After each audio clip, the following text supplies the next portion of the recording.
யோவான் எழுதின சுவிசேஷக புஸ்தகம், யோவான் எழுதின சுவிசேஷக புஸ்தகம் 6ஆம் அதிகாரம் 52ஆம் வசனம். 6ஆம் அதிகாரம் 52ஆம் வசனத்தை வாசிக்க கேட்கலாம். அப்பொழுது யூதர்கள் இவன் தன்னுடைய மாம்சத்தை எப்படி நமக்கு புசிக்க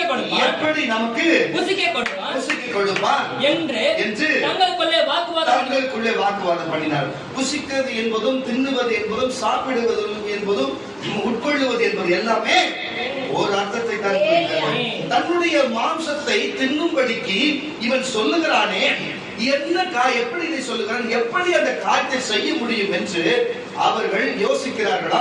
இயேசு கிறிஸ்து சொல்லுகிற மறுபடியும் வாசியான வசனத்தை, அப்பொழுது யூதர்கள் இவன் தன்னுடைய மாம்சத்தை எப்படி நமக்கு புசிக்க கொடுப்பான் என்று தங்களுக்குள்ளே வாக்குவாதம் பண்ணி, எப்படி நமக்கு தின்ன கொடுப்பான், நமக்கு எப்படி சாப்பிட கொடுப்பான், நமக்கு எப்படி புசிக்க கொடுப்பான் என்று தங்களுக்குள்ளே வாக்குவாதம் பண்ணினாரே. இப்படி இருக்கும்பா இல்ல அப்படி இருக்குமா என்று சொல்லி அவங்களுக்குள்ளே வாக்குவாதம் பண்ணினார்களாம். நான் சொல்லுகிறேன் கர்த்தருடைய பிள்ளைகளே, பழைய ஏற்பாட்டு காலத்திலே ஒரு விதமான வழிபாடுகள் இருந்தது. புதிய ஏற்பாட்டு காலத்திலே ஒரு வழிபாடுகள் இருக்கிறது. உலகம் முழுவதிலும் இருக்கிற வழிபாடுகள் எத்தனையோ ஆகிறது. ஆனால் தேவனாகிய அந்த பூமியில் ஆட்கள் பொழுது அவர் சித்தை புசிக்கும்படிக்கு கொடுப்பேன் என்று சொல்லும் பொழுது அது எப்படி சாத்தியமாகும் என்று அங்க இருக்கிற யூதர்கள் எல்லாரும் ஆச்சரியப்பட்டார்களாம். ஹல்லேலூயா. இன்றைக்கும் உலகம் முழுவதிலும் ஆச்சரியப்படுகிற ஒரே காரியம் இந்த காரியத்தை குறித்து தான். நான் சொல்லுகிறேன் ஒரு மனுஷன் எதெல்லாம் தின்னக்கூடும், வேதம் எதெல்லாம் தின்ன வேண்டும் எல்லாம் தின்ன வேண்டாம் என்று சொல்லுகிறது.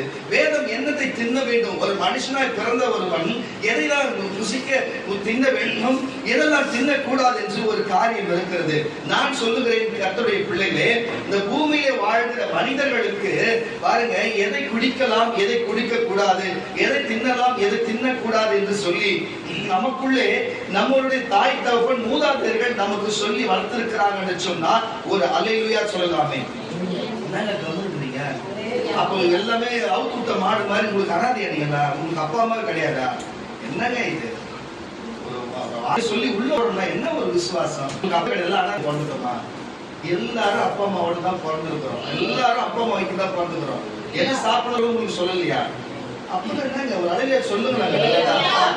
உங்களுக்கு இது சாப்பிடு இது சாப்பிடக்கூடாது என்று மெய்யாக சொல்லியிருந்தால் ஒரு அழகிய சொல்லுங்க. அந்த மாதிரி ஷார்ப்பா இருக்கணும், கவனமா கேட்கணும். காதுள்ளவன் சபையிலே சொல்லுகிறதை காதுள்ளவன். அப்ப காது வந்தா கேளு, காது கொண்டு வந்தா இங்கிருந்து வெளில போய் கேட்காத போயிடும்.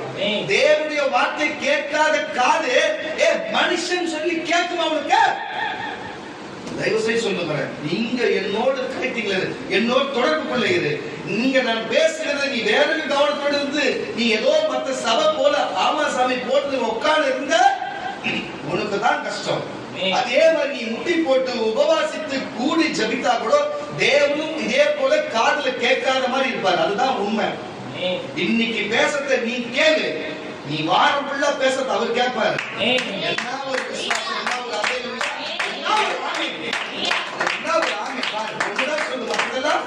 ஏன்னா அதுக்கு தெரியாது. அவர் சொன்னாலும் சொல்லுங்க, நீங்க ஜபத்தை எப்படி கேட்கிறாரு, இதுக்கப்புறம் ஜபத்தை எப்படி கேட்பாரு? நம்பிக்கை இல்லாதவங்கலாம் எப்படி கேட்பாரு? நம்பிக்கை இருக்கணும் தான் இங்க இடம். அல்லேலூயா. எதுக்கு இதை சொல்லுகிறேன்னு சொன்னா, ஒரு தகப்பனும் ஒரு தாயும் பிள்ளைக்கு எதை புசிக்கலாம் எதை புசிக்க கூடாது என்று சொல்லுவார்கள். ஒரு வழக்கம், எதை சாப்பிடக்கூடாது எதை தின்னலாம் என்று. புரியுதா உங்களுக்கு? இரவு நேரத்திலே கீரை தின்னக்கூடாது என்று சொல்லுவார்கள். ஆமா என்றால் தேங்காவை இரவு நேரத்தில் தின்னக்கூடாது என்பார்கள். ஆமா என்ற ஒரு அழகாக. அப்போ மது அருந்த கூடாது பாருங்க, குடிக்க வேண்டிய காலத்துல மது குடிக்க கூடாதுன்னு. புரியுதா இல்லையா உங்களுக்கு? இது போன்ற ஒரு சில காரியத்தை எது சரி எது தவறு, பச்சரிசி வெறுமா சாப்பிடக்கூடாது, உங்களுக்கு புரியுதா இல்லையா? சர்க்கரை அதிகமா சாப்பிடக்கூடாது.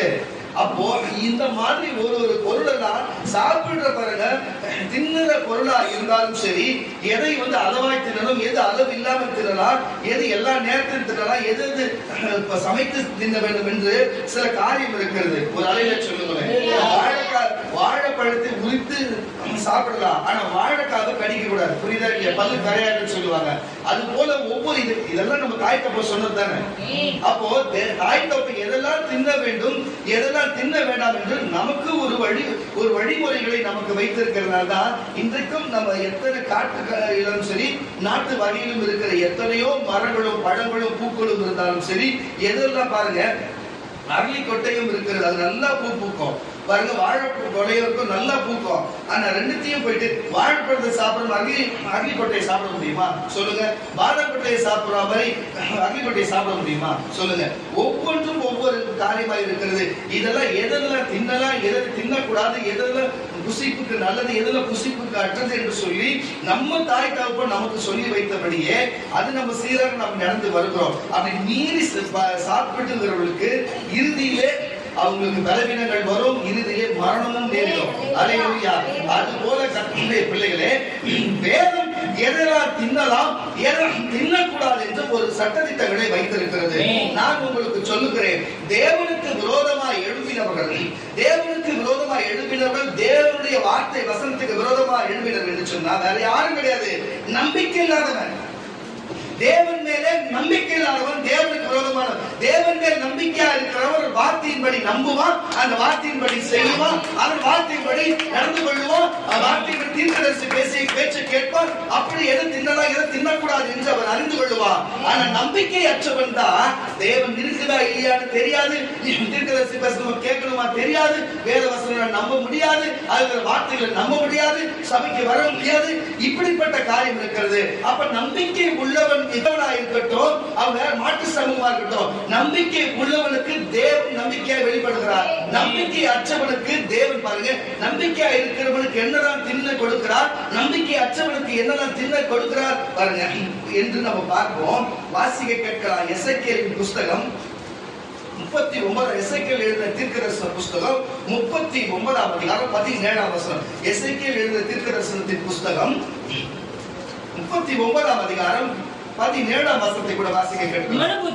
மனுபுத்திரனே, கர்த்தராகிய ஆண்டவர் சொல்லுகிறது என்னவென்றால், தீர்க்கதரிசியை பார்த்து அவர் எசேக்கியேலை பார்த்து தெளிவா சொன்னது மட்டுமல்ல, அவன் என்ன சொல்றாரு கவனிங்க, வாசி. கர்த்தராகிய ஆண்டவர் சொல்லுகிறது என்னன்னா, நீ சகலவித பட்சிகளையும் இருக்கிற சகல மிருகங்களையும் கூட்டி நீங்கள் ஏகமாய் கூட்டிக் கொண்டு இஸ்ரவேலின் மலைகளில் நான் உங்களுக்காக செய்யும் ஒரு யாகமாகிய மகா யாகத்திற்கு சுற்றிலும் இருந்து வந்து சேர்ந்து மாம்சம் தின்னு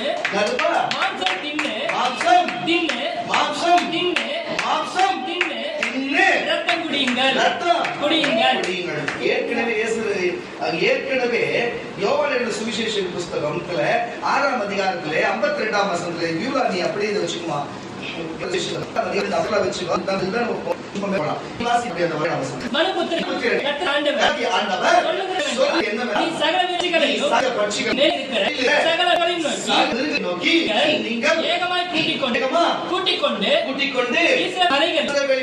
நான் உங்களுக்காக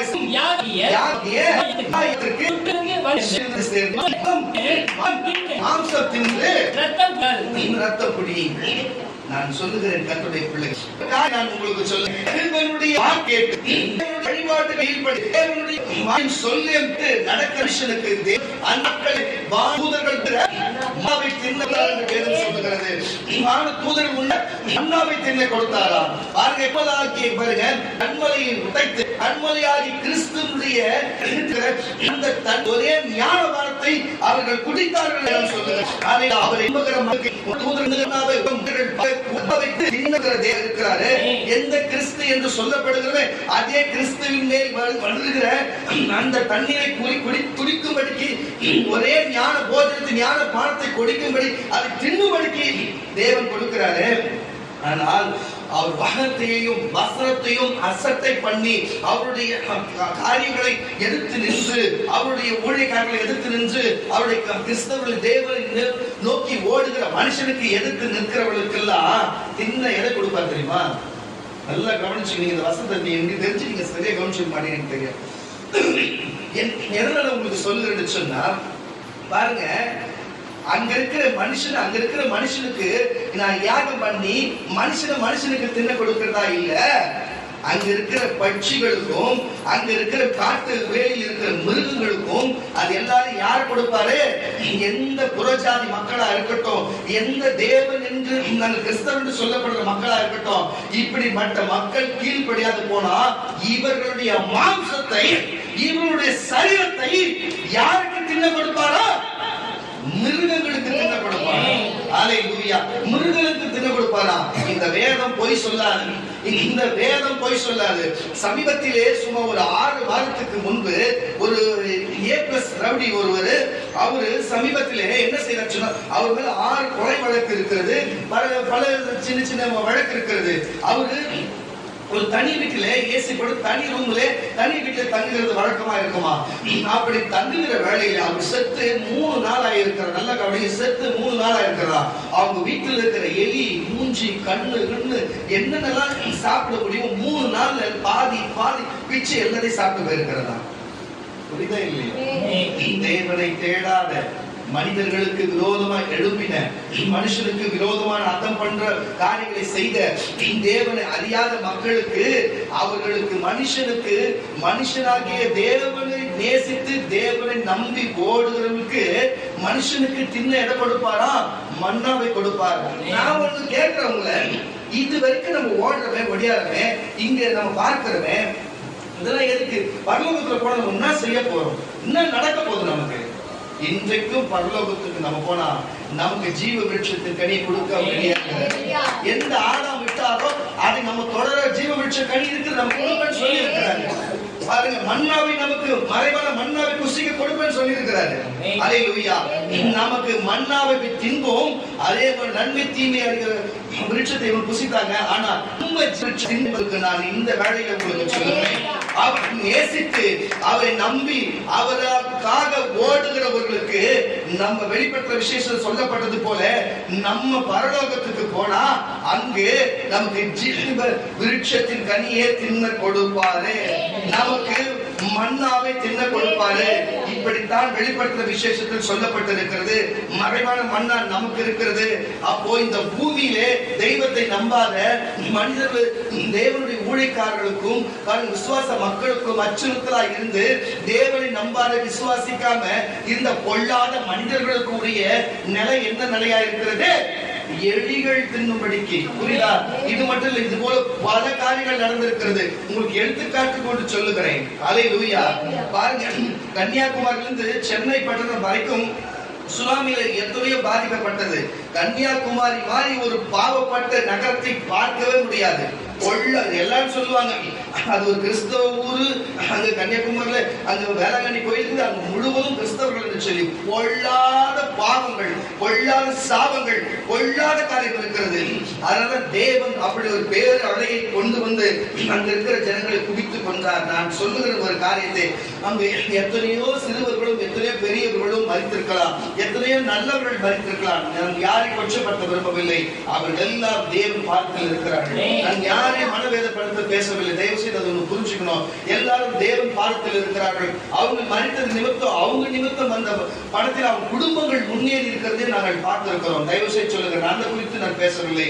ஆனா அதே இடத்துல எத்தனை பேர் கொல்லும்படிக்கு, எத்தனை குடும்பத்தை கெடுக்கும்படிக்கு, எத்தனை போத வஸ்துக்களை மற்றவர்கள் கொடுத்து குடும்பத்தை அழித்த எத்தனை மக்கள்கள், எத்தனை விச்சார மக்கள்கள், எத்தனை பொல்லாத மக்கள்கள், எத்தனை பொல்லாத போத வஸ்துக்கள், எத்தனை பொல்லாத ரவுடிகள் வம்சங்கள் அங்கு இருந்தது. எல்லாத்தையும் அழித்து போட்டு கடைசியிலே பாருங்க, எந்த மனுஷர்கள் மீனை தின்றார்களோ, நல்லா புரிஞ்சு கொள்ளுங்க. பாருங்க, தேவனாகிய இயேசு கிறிஸ்து படவிலே சென்று இந்த இடத்துல மீனுக்கு வலையை போடுங்கள் என்று பேதுருக்கு யோவானுக்கு சொன்னபடியே போட்டு வலைகள் கிழியத்தக்க மீனை பிடித்து மீனை சுட்டு தின்னவும், மீனை விற்று அதை சமைத்து தின்னவும் கொடுக்கிற தேவன். நல்லா புரிஞ்சு கொள்ளுங்க. அதே போல இங்க இருக்கிற மீனவர்கள், கடலில் இருக்கிற மீனை தின்று வளர்ந்தவர்கள் இறுதியிலே என்ன முடிவு தெரிவார்ந்தது? அந்த மீனே அவர்களுக்கு தின்ன கொடுத்தார். நல்லா புரிஞ்சு கொள்ளுங்க. கீழ்ப்படிஞ்சு வாழும் வரைக்கும் அந்த மீனை இவர்களுக்கு தின்ன கொடுத்த தேவன் கீழ்ப்படியாது. அங்க இருக்கிற நான் சொல்றவங்க எல்லாமே கிறிஸ்தவங்க தான். கடலோர பகுதியில் இருக்கிற 195 மடங்கு இருக்கிற எல்லாருமே கிறிஸ்தவங்க தான். அவங்க எந்த சமூகத்தை சார்ந்த கிறிஸ்தவர்கள் அது நம்ம சொல்லவில்லை. ஆகமத்துல கிறிஸ்தவர் எல்லாருக்கும் வேதம் தெரியும், எல்லாருக்கும் வசனம் தெரியும். ஆனா தேவனை தேடும்போது, அவன் மூதாதையை தேடும்போது, அவன் தாய் தகப்பன் தேடும் போது மீன் அவனுக்கு தின்ன கொடுத்து அவனை பொருளாதாரத்தில் வைத்து வைத்தார். ஆனா என்றைக்கு இவன் தேவனை மறந்து என்றைக்கு போதைக்கும் எத்தனை மனிதர்களை அடக்கி இப்படி ஒடுக்கி இப்படிப்பட்ட கள்ளக்கடத்தல் இப்படிப்பட்ட காரியத்தை செய்ய முன்வந்தார்களோ அப்பொழுது தேவன் முடிவு செய்தார், இவனை இனிமே மீனை இவனுக்கு தின்ன கொடுக்க கூடாது, மீனை தான் இவனை தான் மீன் தின்னும்படி ஒப்பு கொடுக்க வேண்டும் சொல்லி. என்ன விசுவாசம், என்ன நான் சொல்லுகிற காரியத்தை தயவு செய்து புரிந்து கொள்ளுங்கள் பிள்ளைகளே. அப்போ பாருங்க, நல்லா கவனித்து பாருங்க. அப்ப தேவனுக்கு கீழ்ப்படியாது போனா, தேவனுடைய வசனத்துக்கு வார்த்தையை எதிர்த்து நிற்கிறவர்களுக்கு, ஒருவேளை தேவனுடைய வசனத்தை வார்த்தை கேட்டு நடக்கிறவனுக்கு எதிர்த்து நிற்கிற நிலையெல்லாம் மீன்கள் தின்னும் அவர்களை, எலிகள் தின்னும் அவர்களை, அல்லேலூயா, ஆகாயத்து பறவைகள் தின்னும் அவர்களை, பட்சிகள் தின்னும், மிருகங்கள் தின்னும், இப்படிப்பட்ட காரியங்கள் நடக்கும். நான் சொல்லுகிற கர்த்தருடைய பிள்ளைகளே, அநேகருக்கு மரித்தார்கள் சொன்னால் நல்லடக்கம் நடக்கிறது. எத்தனையோ மனிதர்களுக்கு நல்லடக்கம் செய்து அவர்களை செய்வார்கள். ஆனால் ஒரு சிலருக்கு அவங்க சரீரம் செத்ததுக்கு சரீரம் கூட கிடைக்காது இருக்கும். நான் பார்த்திருக்கிறேன். குடி குடி குடி குடி குடின்னு ஒன்றுமால எனக்கு தெரிஞ்சு பாருங்க, அவர் ஞானஸ்தானம் எடுத்தவர் தான், ஆனா கிறிஸ்தவர் தான். குடி குடி குடி பிள்ளைகளுக்கு எதுவும் செய்யாம, மகளுக்கு செய்யாம, குடும்பத்துக்கு எந்த காரியமும் செய்யாம பாருங்க, வாழ்க்கையில நாங்கள் சிறு வயது பார்த்தவரை குடும்பத்துக்கு ஒன்றும் செய்ய அப்படி மீறி குடும்பத்துல அவங்க மனைவி போய் சம்பாதித்து வந்தாலும் அதையும் வீட்டில் திருடி கொண்டு போய் குடித்து குடித்து குடித்து குடித்து தான் சந்தோஷம், தானுடைய கண்ணில்பட்ட வாழ்க்கைக்கு பிள்ளை சாப்பிட்டான, மனைவி சாப்பிட்டான, தாய் தகப்பன் சாப்பிட்டான என்று கூட பார்க்காம தான் மட்டும் நட வேண்டும் என்று வாழ்ந்தவர் ஒருவர் உண்டு. ஆனா இறுதியில் ஒரு மரணம் எப்படி இருந்தது, தண்ணீரிலே விழுந்து உடல் உப்பி மூஞ்சி முகம் தெரிய மீந்து போன சூழ்நிலை இருந்தது. எப்படி மீன் தின்று போட்ட சூழ்நிலை இருந்தது. அவர் தானே தேடி அவரை காணம் சொல்லி யதார்த்தமா போய் போனா, அவர் போட்ட புஸ்தகம் வச்சுதான் கண்டுபிடித்தார் வழிய முகமே இல்லையா. ஏன் மீன் தின்று இருக்கிறது. அல்லேலூயா. நீ உன் பிள்ளைகள் தின்னும்படிக்கு நீ சம்பாதித்தாயா? உன் மனைவி தின்னும்படிக்கு நீ சம்பாதித்தாயா? உன் தாய் தகப்பன் தின்னும்படிக்கு சம்பாதித்தாயா? சாகும் வரைக்கும் தகப்பனும் தாயும் தானே கஷ்டப்பட்டுதான் தின்று வாழ்ந்தார்கள் வழிய தன்னுடைய மகனுடைய தேவைக்கு இல்லை. இப்படிப்பட்ட பாருங்க, இப்படிப்பட்ட காரியத்தை என்ன கணவனா இருந்தாலும் பிள்ளைகளுக்கும் செய்யணும், இல்ல மனைவிக்கு செய்யும், தகப்பன் தாய்க்கு செய்யும், எதுக்குமே உதவியா இல்லாத தானே பிடிக்கணும், தானே போகணும் என்று எண்ணி தானே தின்ன வேண்டும் என்றதுனால இறுதியிலே அவன் சரித்து யார் தின்றது? மீன் தின்றபடிக்கு அப்படிப்பட்ட சூழ்நிலை வந்தது. எதுக்கு இதை சொல்லுகிறேன்? நான் கண்ணார பார்த்திருக்கிறேன். கிறிஸ்தவனா இருந்து சபைக்கு போகிறது இல்லை, கிறிஸ்தவனா இருந்தோ குடும்ப கிறிஸ்தவ சபைக்கு போற குடும்பத்துக்கு தேவனை திட்டுவது, அசிங்கமாய் தேவனை திட்டுவது, ஊழியக்காரனை திட்டுவது, சபைக்கு போறவர்களை திட்டுவது, இப்படிப்பட்ட காரியம் செய்தவர்கள். ஆனா இறுதியிலே முடிவு என்னவா இருக்கிறது? இதுதான் மனம் திரும்பிதான் கர்த்தர் எப்படி மாத்திருக்கலாம். மனம் திரும்ப கடைசி வரைக்கும் நீ மனம் திரும்ப மாட்டாய் என்று சொல்லி இறுதியில் என்ன நடந்தது? மீன் தின்னும்படிக்கு தேவன் ஒப்பு கொடுத்தார். அவ்வளவுதான் சொல்ல முடியும். தேவன் மீன் தின்னும்படிக்கு ஒப்பு கொடுத்தாரு. அதுக்கு முன்பு வரைக்கும் நீ மீனை தின்று வாழ்ந்தாய். ஆனா இறுதியில மீன் நம்மளை தின்னும்படி செய்தது. அப்போ இதற்கு என்ன தெரிகிறதுன்னு சொன்னா, உலகத்திலே ஒரு மனுஷனை மண் தின்றா கூட பரவாயில்லை. புரியுதா? அடக்கப்படப்பட்டு உன்னை மண்ணு தின்றால் கூட பரவாயில்லை, தேவன் மறுபடியும் விட்டு விடுவார். ஆனா தேவனுக்கு கீழ்ப்படியாத உன்னை மிருகங்களோ, உன்னை பட்சிகளோ, இப்படிப்பட்ட காரியங்கள் மீன்கள் இது மாதிரி உன்னை பட்சித்து போட்டா, நான் சொல்லுகிறேன், இதுங்க தின்னு போட்டா உன்னை யார் என்ன செய்ய முடியும்? யார் உனக்கு என்ன செய்ய முடியும்? அல்லேலூயா. தயவு செய்து சொல்லுகிறேன் கர்த்தருடைய பிள்ளைகளே, தயவு செய்து நீங்கள் இந்த வார்த்தையிலே எப்படிப்பட்டவரா இருக்கிறீங்க? நீங்கள் தின்னும்படி வாழ்கிறவரா? சொல்லுங்க. தகப்பனும் தாய்க்கும் தின்னும் கொடுக்கிறீங்களா? இல்ல மனைவிக்கு கொடுக்குறீங்களா? இல்ல மகனுக்கு கொடுக்குறீங்களா? கணவனுக்கு கொடுக்குறியா? உங்க தாய் தகப்பனுக்கு கொடுக்குறியா? உன் பிள்ளைக்கிட்டயா? இல்ல எவனுக்கு கொடுக்குற? எல்லாத்தையும் கொண்டிருக்கு. தயவு செய்து சொல்லுகிறேன், இதை யூடியூப்ல பார்க்க, பேஸ்புக்ல பார்க்கிற, இன்ஸ்டால பார்க்கிற, இதத்தை வெளியே கேட்கிற, சபைக்குள்ள இருக்கிற கர்த்தருடைய பிள்ளைகளை எல்லாருக்கும் சேர்த்து சொல்லுகிற இந்த வார்த்தைகளை தயவு செய்து நீங்கள் எதை தின்னுகிறீர்கள்? எதை மற்றவர்கள் தின்ன கொடுக்கிறீர்கள்? தயவு செய்து கொஞ்சம் உங்களை நீங்கள் நிதானித்து யோசித்து பாருங்களேன். அந்த 17ஆம் வசனத்தில் இருந்து 20ஆம் வசனம் வரைக்கும் வாசிக்க கேட்கலாம். மனுபுத்திரனே, கர்த்தராகிய ஆண்டவர் சொல்லுகிறது இந்த மக்களுக்கு என்னவென்றால், நீ சகலவித பட்சிகளையும் கையில் இருக்கிற நோக்கி நான் உங்களுக்காக வந்து சேர்ந்து சுற்றிலிருந்து சேர்ந்து மாம்சம் தின்று ரத்தம் குடியுங்க. நீங்கள் நல்ல பராக்கிரமசாலிகளின்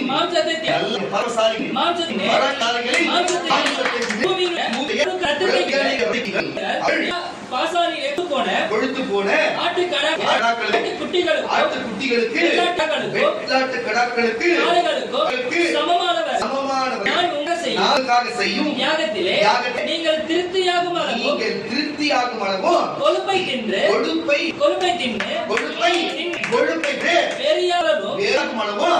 ரத்தத்தை குடிப்பீர்களாக. இவ்விதமாக என் பந்தியிலே குதிரையையும் ரத வீரர்களையும் பராக்கிரமசாலிகளையும் சகல யுத்த வீரர்களையும் தின்னு திருப்தியாவீர்கள் என்று கர்த்தராகிய ஆண்டவர் உரைக்கிறார் என்று சொல்லி என்றார். அல்லேலூயா. பாருங்க, இங்க பராக்கிரமசாலியா, நான் தான் ரவுடி, நான் தான் பெரிய ஆளு, நான் 10 பேர் அடிச்சிடுவேன், நான் மாத்திரை போட்டா அப்படி, நான் குடிச்சிட்டா இப்படி, நான் தம் அடிச்சா அப்படி, என்கிட்ட 10 பேர் இருக்கிறாங்க, நான் கத்தி எடுத்துறதா இப்படி என்ற இவர்களுக்கு எல்லாருக்கும் முடிவு எப்படி தெரியுமா இருக்கும்? அல்லேலூயா.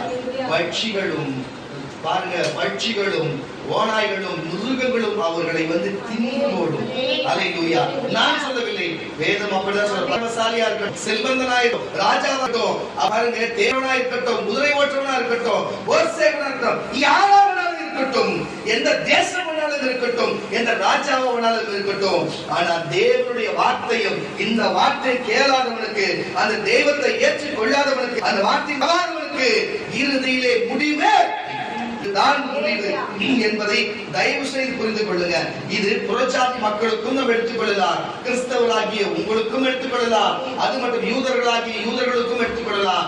ஆக மொத்தத்துல யாரா இருந்தாலும் எவர்களா இருந்தாலும் வேத வசனம் ஒன்று தான், அந்த வசனத்திலே வார்த்தை ஒன்று தான், ஒரே தெய்வம் தான், ஒரே சபை தான், ஒரே ஆலயம் தான், ஒரே வார்த்தை தான்.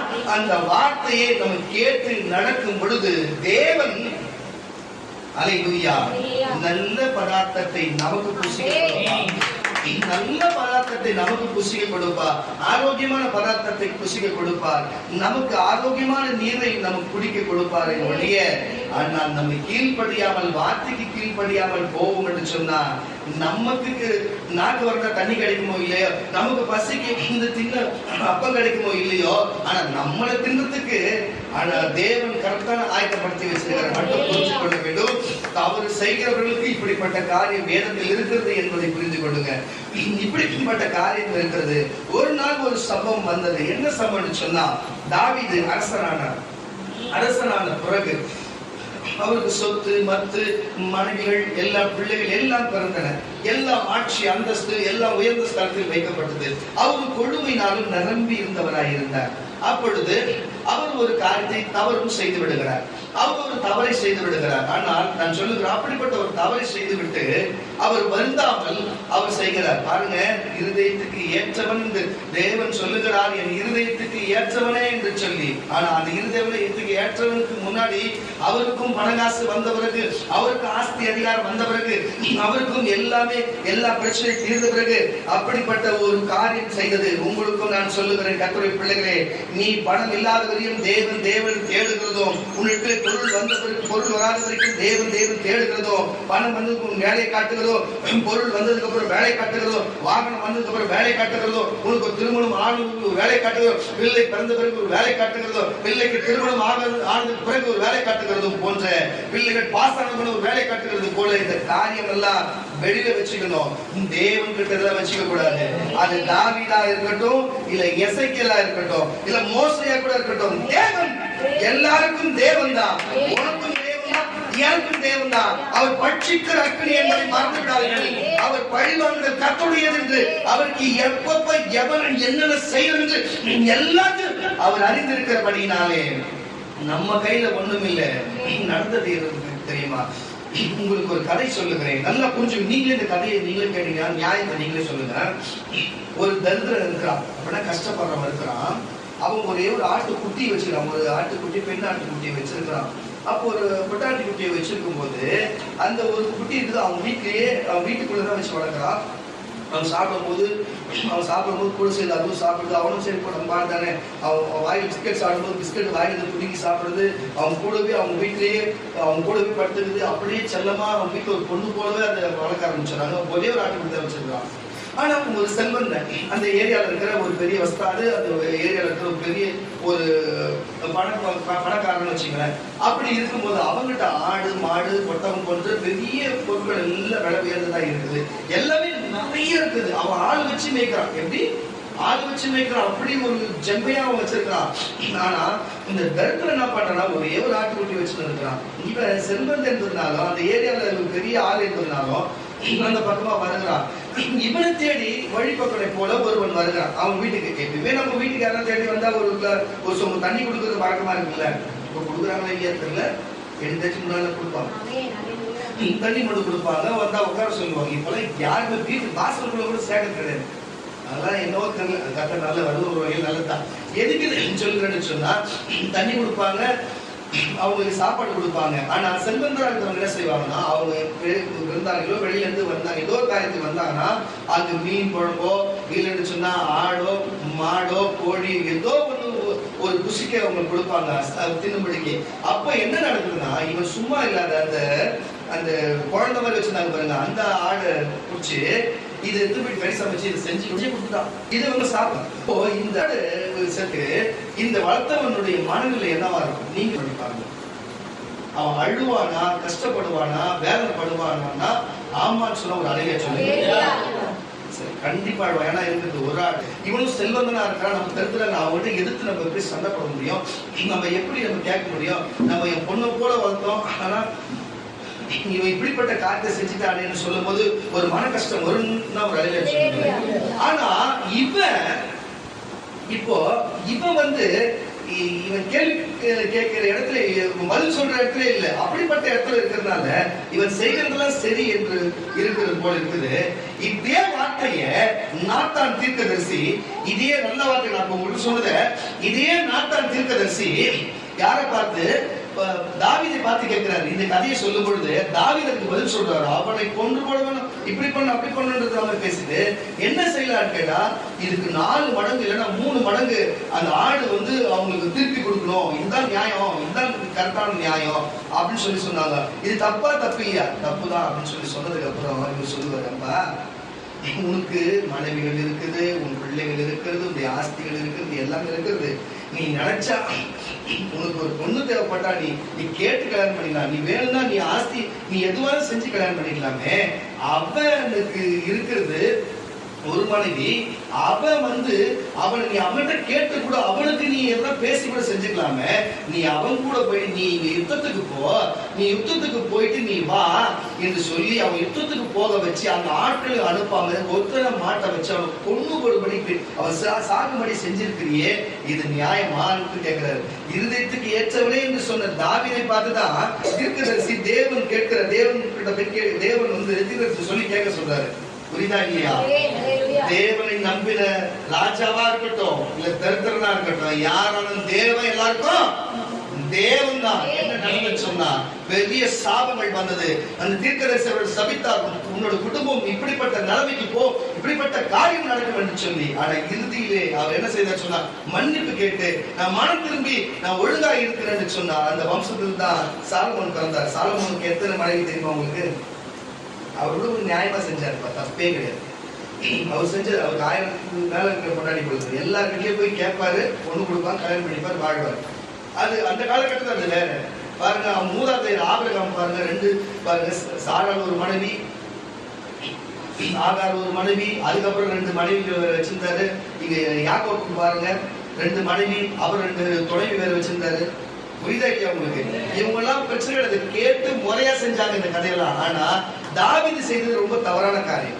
அவங்கிட்ட கேட்டிருந்தா கூட கொடுத்துருப்பான். இல்ல அவனுக்கு இஷ்டப்பட்டதா அந்த தேசம் முழுவதும் எவ்வளவோ பெண்கள் யாரெல்லாம் திருமணம் செய்கிறார். திருமணம் செய்கிறது நாட்கள் தடை நான் சொல்ல திருமணம் தடை அந்த காலத்துல தடை கிடையாது. யாரோட எவ்வளவு செய்தா அந்த நாள்ல. ஆனா அவன் இப்படி கள்ளத்தனமா கூட இருந்து நீ இந்த இடத்துக்கு போ, இத போய் செய்யின்னு சொல்லி அவன் செத்துருவான்னு தெரிஞ்சு அந்த இடத்துல போய் செய்ய சொல்லி அப்படி ஒரு துரோகமான காரியத்தை ரத்தப்படுத்தி செய்யலாமா? தப்பா தப்பியா? அவனே கண்டவன் சரிதான் சொல்லியிருப்பான். ஆமாண்ணா, ஆனா ஒரு துரோகம் செய்யக்கூடாது. அப்படிப்பட்ட காரியம் செய்ததுக்கு என்ன நடந்துச்சு சொன்னா பாருங்க, ஒரு ஒரு எதுக்கு சமமா ஒரு கருத்துல ஒரு ஆட்டுக்குட்டி பிள்ளையை போல வளர்த்த ஆட்டுக்குட்டிய ஒரு பழிப்போக்கன் தின்றதுக்கு சமமான காரியமா இருக்கிறது என்று இப்படிப்பட்ட ஒரு காரியத்தை சொல்லுகிறாரு. 2 சாமுவேல் புஸ்தகம் 12ஆம் அதிகாரம் 3ஆம் வசனம். 2 சாமுவேல் புஸ்தகம் 12ஆம் அதிகாரம் 3ஆம் வசனம் வாசிக்க கேட்கிறார். தரித்திரனுக்கோ நான் கொண்டு வளர்த்த ஒரே ஒரு சின்ன ஆட்டுக்குட்டியை தவிர வேறொன்றும் இல்லாதிருக்கிறது. அது அவனோடு அவன் பிள்ளைகளோடு கூட இருந்து வளர்ந்தது. அவன் வாயின் அப்பத்தை தின்னு அவன் பாத்திரத்திலே குடித்து அவன் பாத்திரத்திலே குடித்து அவன் மடியிலே படுத்துக் கொள்கிறது. அவனுக்கு ஒரு மகளை போல இருந்தது. அந்த ஐஸ்வர்யவான் இடத்திலே வழிபோக்கன் ஒருவன் வந்தான். அவன் தன்னிடத்தில் வந்த வழிபோக்கனுக்கு சமையல் பண்ணிவிக்க தன்னுடைய ஆடு மாடுகளில் ஒன்றை பிடிக்க மனதில்லாமல் அவர் வச்சுக்கிற பொருளை பிடிக்க மனதில்லாம அந்த தரித்திரனுடைய ஆட்டுக்குட்டியை பிடித்து இடத்தில் வந்த மனுஷனுக்கு சமையல் பண்ணிவிட்டான் என்றான். அப்பொழுது தாவீது நல்லா கேட்டு பாருங்க, நாட்டான் சொல்லிருக்கிறாரு. தாவீது கேட்கிறார், அப்படியா அப்படின்னு கேட்டு அப்பொழுது தாவீது அந்த மனுஷன் மேல் மிகவும் கோபம் உண்டவராகி கோபம் வந்து நாட்டானை பார்த்து இந்த காரியத்தை செய்த மனுஷன் மரணத்திற்கு பாத்திரன் என்று அவனை கொல்லணும். முதல்ல கர்த்தருடைய ஜீவனை கொண்டு சொல்லுகிறேன், தேவன் மேல சத்தியம் பண்ணி சொல்றேன். அவன் இரக்கமற்றவனாய் இருந்து இந்த காரியத்தை செய்தவனுக்கு அந்த ஆட்டுக்குட்டிக்காக பதில் செய்யறாரு. அந்த ஆட்டுக்குட்டிக்கு பதிலாக நாலு தனையாக திரும்ப செலுத்த வேண்டும் என்றார். அப்பொழுது நாத்தான் கேட்கிறார், நாத்தான் தாவீதை நோக்கி நீயே அந்த மனுஷன், நீ தாண்டா அதை செஞ்ச. உங்ககிட்ட எல்லாமே இருந்து இல்லாம செஞ்சிருந்தா கூட அது வேற. சரி, ஏதோ ஒரு காரியம் சொல்லலாம். உனக்கு பிள்ளைகளும் மனைவிகளும் பொருளும் எல்லாம் இருந்தும் உன் ஆணவத்தினர் நீ செஞ்சிருக்கிற காரியம். நான் சொல்லுகிற கர்த்தருடைய பிள்ளைகளே, ஆரம்பத்துல நீங்கள் இயேசு இயேசு இயேசு என்று சொல்லி படிக்கிற பிள்ளைகள் படிச்சு பாஸ் ஆகிற வரைக்கும் இயேசு தேவைப்படுவார். பாஸ் ஆனதுக்கு அப்புறம் இயேசு உங்களுக்கு ஞாபகம் வராதுன்னா அது மட்டும் இல்லாம திருமணம் ஆகிற வரைக்கும் இயேசு வேணும். திருமணம் ஆன பிறகு இயேசு வேணாம். பிள்ளை பிறக்கிற வரைக்கும் இயேசு வேணும். பிள்ளை பிறகு இயேசு வேணாம். இப்படித்தான் அநேக மக்கள்கள் இருக்கிறார்கள். இந்த மாதிரி எண்ணங்களை தயவு செய்து மாற்றி விடுங்கள். நம்ம மூச்சு இழுத்து விடுறது கூட தேவனுடைய அனுமதி இல்லாம, தேவனுடைய கட்டுப்பாடு இல்லாம நடக்கிறது இல்லை. கர்த்தருடைய பிள்ளைகளே, தயவு செய்து நீங்கள் புரிஞ்சு கொள்ள வேண்டும். நமக்கு வைத்துக்கொள்ளவே நமக்கு பூச்சிகளை வைத்திருக்கிறார். நம்ம வைத்துக்கொள்ளவே ஆசைகள் வைத்திருக்கிறார். அதுவே நம்மளை தின்றுவிடும் என்று உங்களுக்கு தெரியும்.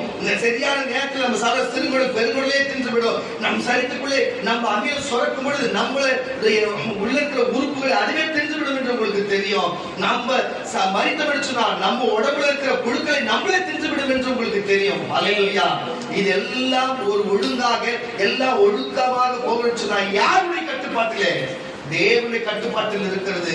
தயவு செய்து சொல்லுகிறேன், இன்னைக்கு பணம் வந்தது என்று சொல்லி பணம் இல்லாதவரையும் இயேசு வேணும். பணம் வந்ததுக்கு அப்புறம் தான் என்ற ஆரம்பித்து தாவீதை போல மற்ற வாழ்க்கை கெடுக்கிற காரியம் செய்வார்கள் என்று சொன்னார். இது பாருங்க, அங்க சொல்லப்பட்டிருந்தமோ இந்த காரியம். ஆனா இங்க நான் உங்களுக்கு சொல்லுகிறேன்னு சொன்னா, அப்ப வஸ்தாரா ஒருத்தன் இருந்து அவங்ககிட்ட எல்லா சொத்து மதிப்புகளும் இருந்து அவன் ஒரு ரவுடியா இருந்து அவன் அரசியல்வாதியா இருந்து அவன் ஒரு காவலராக இருந்து அவன் பெரிய ஸ்தானத்துல இருந்தா அவன் நினைச்ச எல்லாமே செஞ்சிட முடியுமா?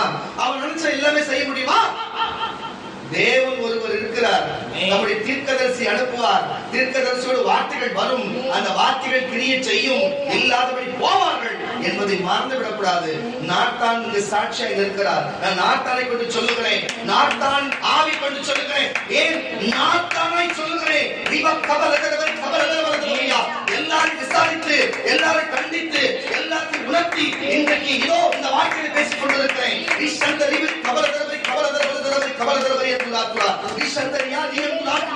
நான் மறுபடியும் சொல்லுகிறேன், பணம் இருக்கலாம், பணத்தின் ஆணவம் இருக்கக்கூடாது. பலன் இருக்கலாம், அவருடைய ஆணவம் இருக்கக்கூடாது. வீடு வாசல் இருக்கலாம், அவருடைய ஆணவம் இருக்கக்கூடாது. அல்லேலூயா. நீங்க எதுவாலும் எடுத்துக்கிற இடத்தில் இருக்கலாம், ஆனால் எடுத்துக்கொள்ளக் கூடாது. நீ எடுக்க, உனக்கு வேணுமா கேட்டு எடுத்துக்க, உனக்கு வேணுமா பேசி எடுத்துக்க. அல்லேலூயா. ஆணவமா செய்யாதே, எதையுமே ஆணவமா செய்யாதே. பணம் இருக்கு என்று செய்யாதே, ஒருத்தவங்க கொள்ளாதே, ஒரு மனதை வேதனைப்படுத்தாதே, துன்பப்படுத்தாதே என்று நான் உங்களுக்கு சொல்லுகிறேன். தாவீதுக்கு நாத்தான் சொன்னார். நாத்தான் சொன்ன பிறகு தாவீது மன்னிப்பு கேட்டார். அந்த மனைவி மறுபடியும் மனைவியை ஏற்றுக்கொண்டார். அவர் வம்சத்திலே பிறந்தார். அந்த வம்சத்தில் தான் இயேசு கிறிஸ்து. அல்லேலூயா. அதுக்குன்னு விட்டுடல. அந்த புரிதல் உண்டு பண்ணி, அந்த புரிதலை உண்டு பண்ணி அதுக்கப்புறம் வாழ்க்கையை ஒழுங்கா கொடுத்தார். எல்லாமே எடுத்துக்கிற இடத்துல இருக்கலாம், அதை கேட்டுதான் எடுக்கணும். அல்லேலூயா. எல்லா செல்வம் செழிப்பு இருக்கலாம், ஆணவமா செய்யக்கூடாது. அல்லேலூயா. செய்தார். இறுதியிலே முடிவு லாசரு நிலைமையும், அங்கு லாசருக்கு எதிர்த்து இருந்த அல்லேலூயா ஐஸ்வர்யோட நிலைமையை நீங்க பார்த்திருப்பீங்க. புரியுதா? அல்லேலூயா. ஐஸ்வர்யன் புழுத்து புழு அவனை தின்றது. ஆமாவா இல்லையா? தேவ தூதன் அவனை அடித்தான், அவன் புழுத்து செத்தான் என்று வேதம் சொல்ல. புழுத்து புழு அவனை தின்று போட்டது. அல்லேலூயா. லாசரு மரித்தான், ஆனால் லாசரு ஆபிரகாமின் மடியிலே இருந்தார் என்று வேதம் சொல்லுகிறது. தயவு செய்து சொல்லுகிறேன், தரித்திரன் இங்க ஏழை, இங்க ஒண்ணு இல்லாத எளியவன்றதுலாம் இங்க வித்தியாசம் கிடையாது. இந்த அரசியல்வாதி, பணக்காரன், போலீஸ் அதிகாரி இது போன்றதுதான் கிடையாது. தேவனுடைய பார்க்க ஒண்ணுதான். எவன் எப்படி வாழலாம், எப்படி சரியா இருக்கலாம் என்று இதுதான். அல்லேலூயா. அல்லேலூயா. நான் சொல்லுகிறேன் கர்த்தருடைய பிள்ளைகளே, உங்களுக்கு ஒரு காரியத்தை சொல்லுகிறேன். தேவன் தேவனா இருக்கிறார்.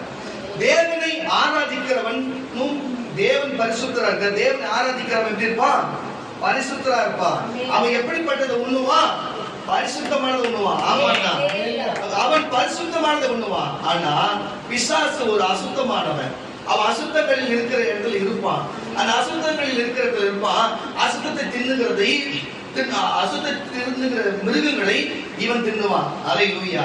இப்படிப்பட்டவன் அசுத்தமானவனா இருக்கிறான். சுத்தமானது தேவன் பரிசுத்தர், அவர் வழிபடுகிற நாமளும் பரிசுத்தர் அவர் சொல்லி இருக்கிறாரு. அல்லேலூயா. அவருடைய நம் வழிபாடுகளும் பரிசுத்தமா இருக்கும். இங்க ஒன்றுமே இருக்காது. பாருங்க, பெரிய பெரிய சித்தர்களும் ஞானிகளும் நமக்கு சொல்லி, தமிழ்நாட்டில் சொல்லி இருக்கிற ஒரு காரியம்னா, தேவனை வெளியில தேடாத, தெய்வத்தை வெளியில தேடாத, நமக்குள்ளே இருக்குது சொல்லிக்கிறாங்களா இல்லையா? பெரிய பெரிய ஞானிகள், பெரிய பெரிய மகான்கள் எல்லாம் சொல்லுகிற ஒரே வார்த்தை, சித்தர்கள் எல்லாம் சொல்லுகிற ஒரே வார்த்தைனா, கடவுளை வெளியில தேடாத, கடவுள் உனக்குள்ள இருக்கிற உள்ள தேடு. உண்மையாவே சொல்லுகிற இயேசுதான் சொன்னார். பாருங்க, இஸ்ரவேலிலே பாருங்க, எல்லாருமே ஆலயத்துக்கு போய் தான் போனாங்க. ஆனா தேவன் பக்கத்துல உனக்குள்ளே வருகிற காலம் வந்திருக்கிறது, உன்னை எங்கும் தொழுது வருகிற காலம் வந்திருக்கிறது. அது இப்பவே வந்திருக்குன்னு சொன்னாரு. அப்போ நீ ஆலயமா இருக்கிற, உனக்குள்ள தேவ வாசம் பண்ணுகிறாரு. அல்லேலூயா. அப்போ நம்ம சாப்பிடுற உணவு கூட உள்ள போதுன்னா, நம்ம தின்ற பொருள் கூட அசுத்தமானதா இருக்கக்கூடாது என்பதற்காக இதை சொல்ல வருகிறேன். அல்லேலூயா. ஏன்னா நீ ஆலயமா இருக்கிற, நீ எப்படி இருக்கணும்? அசுத்தமானதுக்கு தொடக்கூடாது, அசுத்தமானது புசிக்க, அது நம்ம தின்னக்கூடாது. அதுதான். ஆனா தேவன் அச்சவர்களும், தேவனுக்கு விரோதமானவர்களும், தேவன் மறந்தவர்களும், மறந்து போனவர்கள் எல்லாமே அசுத்த காரியம் செய்வார்கள். வாசிக்க கேட்கலாம். ஏசாயா எழுதின தீர்க்கதரிசன புஸ்தகம் 65ஆம் அதிகாரம். ஏசாயா எழுதின தீர்க்கதரிசன புஸ்தகம் 65ஆம் அதிகாரம் 4ஆம் வசனத்தை வாசிக்க கேட்கலாம். ஏசாயா 65. வேத புலிகள் அண்டையிலே உட்கார்ந்து, நல்ல பிரேத புலிகள் அண்டையிலே உட்கார்ந்து, பாருங்க, சுடுகாட்டிலே உட்கார்ந்து, பாலான ஸ்தலங்களில் இருந்து, பாருங்க, பாலடைந்து போன ஸ்தலங்களிலே, வீடுகளில் இருந்து நான் தங்கி, அங்க போய் நைட்டு தங்கி பன்றி இறைச்சியை தின்னு. இதெல்லாம் யார் செய்வா? சூனியக்காரன் செய்வான ஒரு அலையில. சூனியக்காரனுக்கு எங்க சுடுகாட்டுல தானே வேலை இருக்கும், இடிச்சு போன மண்டபத்துல தானே வேலை இருக்கும். ஆமா, என்ன கவனிக்கிற போது இவங்கெல்லாம் அப்படியே சூனியம் பண்றதுக்காக தெரிவிக்கிறது நீதிமன்றங்களாம். இது சினிமால கூட நீங்க பார்த்ததில்ல, நானே பல தடவை சொல்லியிருப்பேன். அப்படியே இப்ப அலையில சொல்லுவாங்க, சுடுகாட்டுல சூனியக்காரன் இருப்பான். இப்படிலாம் கிஞ்சி கிஞ்சி இப்படிலாம் போட்டுருவாங்க. அதை சொல்லுங்கப்பா, சின்ன குழந்தை கூட தெரியும்ப்பா. சூரியக்கரை கேள்வி வச்சிருப்பா, குச்சி வச்சிருப்பா, மூக்கு நீட்டா இருக்கும், அழகா சொல்லுவாங்க. ரொம்ப நல்லவங்க தான் நீங்க. எல்லாம் மட்டும் எனக்கு தெரியவே தெரியாது. வாசியா அந்த வசனம். பிரேத குழிகள் அண்டையிலே உட்கார்ந்து, சுடுகாட்டிலே பிரேத குழி அண்டையிலே உட்கார்ந்து பாழான ஸ்தலங்களில் இராத்தங்கி, பாழஞ்சு போன வீட்டிலே நைட்டு தங்கி பன்றி இறைச்சியை தின்று தங்கள் பாத்திரங்களிலே அருவருப்பானவைகளே ஆணத்தை வைத்திருந்து நீ உன் வண்டியிலிருந்து என் சமீபத்தில் வராதே, உன்னை பார்க்கிலும் நான் பரிசுத்தன் என்று சொல்லுகிறார்கள். இவர்கள் பாருங்க எப்படி தேவன் சொல்றாரு, இவங்க எனக்கு கீழ்ப்படியாத போயிட்டு சுடுகாட்டிலே போய் அமர்ந்து இவர்கள் போயிட்டு பாருங்க பாலஞ்ச வீட்டில தங்கி இவர்கள் பன்றி இறைச்சியை புசிக்கிறார்கள் என்று சொல்லி. பன்றி இறைச்சி 1947க்கு முன்னாடி வரைக்கும் 1947ல இங்க போர்ச்சுகீஸ் இங்க பாத்தீங்கன்னா எல்லா ஆங்கிலேயர்கள் வந்த காலகட்டத்துல பாத்தீங்கன்னா உங்களுக்கு தெரியும். அது மட்டும் இல்ல பாத்தீங்கன்னா அந்த நாட்கள்ல பெரிய யுத்தம் நடந்த செய்தியெல்லாம் உங்களுக்கு தெரியும். ஹிட்லருக்கும் பல நாடுகளுக்கும் யுத்தம் நடந்தது. ஆமாண்ணா, அப்ப நடந்த வேலைகள் எல்லாம் அப்ப பாத்ரூம் வசதி, லெட்டின் வசதி, டாய்லெட் வசதி எல்லாம் கிடையாது. அப்போ எனக்கு தெரிஞ்ச வரைக்கும் பொன்மார்ல எனக்கு தெரிஞ்ச வரைக்கும் கிடையாது. நான் சைதாப்பட்டில் இருந்தவரை எனக்கு தெரியும் கிடையாது. நான் வேளச்சேரியில் இருந்தவரையும் கிடையாது. எனக்கு தெரிஞ்ச வரைக்குமே குளிக்கிற பாத்ரூம் இருக்கும், அவ்வளவுதான். தவிர மைதானத்துக்கு தான் போயிட்டு வரணும். அப்படிதான் சூழ்நிலை. எனக்கு அந்த அனுபவம் இருக்கு. அல்லேலூயா. அப்ப பாத்தீங்கன்னா அந்த சைதாப்பட்ட ஆத்தோட்டத்தில் நிறைய பண்ணிங்க மேயும். அப்படியே ஆத்தோட்டத்துல போய் நிறைய அடையாறு வரையும் அவங்க பண்ணி மெஞ்சின வரும். அப்படி அந்த மேயும். அல்லேலூயா. எதுக்கு இது சொல்லுகிறது சொன்னா, அப்ப பாத்ரூம் வசதியே கிடையாது, நோய் தொத்துகள் வரப்போகுதுன்னு சொல்லிதான் இந்த பண்டிகளை நம்ம இந்தியாக்குள்ள வர வச்சதும். பல நாடுகளுக்கு இந்த பண்டிகைகள் வந்ததுக்கு காரணம் என்னன்னு சொன்னா, எங்க இடம் சுத்தமாகணும், எந்த துர்நாற்றம் வீசக்கூடாது, அது நிமித்தம் நோய் தொத்து. அப்ப டைரியா பண்ற அந்த வியாதிலாம் ஒரு கேள்விப்பட்டிருப்பீங்களா? அப்போ அந்த மாதிரி நோயெல்லாம் வரக்கூடாதுன்னு சொல்லி மரத்தை தின்றதுக்காக ஏதாவது ஒரு மிருகம் நல்லா சொல்லி அந்த எந்த நாட்டுல இல்லையோ மரம் தின்றதுக்காக அந்த நாட்டுக்கு வேண்டும் சென்று அங்கு ஒடுக்க வேண்டும் என்று சில காரியம் செய்திருக்கிறார்கள். சில நாட்டுல காக்கா இருக்காது, காக்காவும் சில காரியம் சாப்பிடாத காக்கா கொண்டு போயிடுவாங்க. எந்த நாட்டுல எது இல்லையோ அதெல்லாம் கொண்டு போய் வச்சிருவாங்க. இதுதான் வரலாறு படிச்சீங்கன்னா உங்களுக்கு தெரியும். எதுக்கு இதை சொல்லுங்கன்னா, இப்படி மலத்தை தின்று அசுத்தத்தை தின்று வேணாம் என்று போடுகிறதை தின்று வளர்கிற அந்த அசுத்தமான அந்த பன்றியை தின்னுகிற அளவுக்கு ஒரு மனுஷன் போவான் என்று சொன்னா, அப்படிப்பட்ட இன்றைக்கு அப்படிப்பட்ட சூழ்நிலையில வச்சுங்களேன். மறுபடியும் சொல்லுகிறேன், இப்படி இப்போதைக்கு அது ஒத்து வராது. இப்ப அப்படி இல்லை. ஏன்னா எல்லாருக்கும் மாத்திரம் வசதி இருக்குது. இப்ப இருக்கிற சூழ்நிலை வேற. ஆனா பன்றியை அந்த காலத்திலே அது காரியத்தை தெளிவா எழுதி வைத்திருக்கிறது. எதுக்கு சொல்லுகிறேன்னா, பாருங்க, இப்படிப்பட்ட சுடுகாட்டிலையும் இப்படிப்பட்ட இடிஞ்ச வீட்டிலே தங்கி இருந்து இப்படி பன்றிகளின் இறைச்சியை தின்று இவங்க என்ன சொல்லுவான்னு சொன்னா, நான் பரிசுத்தமா இருக்கிறேன், நான் கரெக்டா இருக்கிறேன்னு சொல்லி பரிசுத்தமா இருக்கிற தேவன்கிட்டயே சொல்லுவாங்களா, தேவனுக்கு எதுக்கு நானும் பரிசுத்தமா இருக்குன்னு சொல்லுவாங்க. எப்படி இது கதை? சுடுகாட்டுல இருந்தா நம்ம சுடுகாட்டுக்கு போயிட்டு வீட்டுல குளிக்கணும்னு சொல்லுவோமா இல்லையா? இப்ப யாரும் செய்திகள் தெரியல. ஆனா அந்த காலத்துல இருக்கிறவங்க சுடுகாட்டுக்கு போயிட்டு தான் குளிக்கணும். ஒரு அழில சொல்லுங்க, இந்த மாதிரி இடிச்சு வீட்டுக்கு சின்ன பசங்க போகக்கூடாது சொல்லுவாங்க. அப்படி தங்கி இருந்தா அந்த சூனியக்காரன் தான் சூனியம் பண்ணுவான். அதுதான் அந்த காலத்துல இருந்து இடிச்ச மண்டபத்துல எப்பயுமே போக மாட்டாங்க. அப்படி ஒரு லைட்டு போடாத வீடு, பாடச்ச வீட்டுக்கு போக மாட்டாங்க. ஏன்னா இப்படிப்பட்ட காரியம் இருக்குன்னு சொல்லி அதுலயே தங்கி இருந்து அசுத்தமான தின்று நான் பரிசுத்தம் சொல்லி தேவனுக்கிட்டே வாக்குவாதம் பண்ற அளவுக்கு இருப்பாங்க என்று சொல்லுகிறார். 3 மறுபடியும் வாசி அந்த வசனத்தை. அந்த ஜனங்கள் என் சந்நிதியிலே நித்தம் எனக்கு கோபம் உண்டாகி தோட்டங்களிலே பலியிட்டு செங்கடலின் மேல் தூபம் காட்டி செங்கல் மேல் தூபம் காட்டி எப்படி சொல்றா, ஒரு செங்கல் வச்சுட்டு அப்படியே இருக்கு வச்சுட்டு தூபம் காட்டுவாங்க. எப்படி இதெல்லாம் இப்ப ஜனங்க பண்றாங்க. பழைய இயேசு பிறகுக்கு முன்னாடி இந்த வசனம் இதெல்லாம் கொஞ்சம் முன்னாடி இந்த வாசியா தெளிவா வாசியா. நித்தம் எனக்கு கோபம் உண்டாகி பாருங்க, இது எத்தனை வருஷம் வாசிக்கிறா? 3 1ல இருந்து வாசியா கொஞ்சம் புரிய நல்லா புரியும். என்னை குறித்து நல்லா கேட்டுங்க, வாசிக்கிற வசனம் கேளுங்க. என்னை குறித்து விசாரித்து கேளாதவர்களினாலே, பாருங்க, விசாரித்து கேளாதவர்களினாலே தேடப்பட்டேன். என்னை தேடாதவர்களாலே, நல்லா கேட்டுங்க, அவரை வழிபட்ட தேடாதவர்களாலே கண்டறியப்பட்டேன்.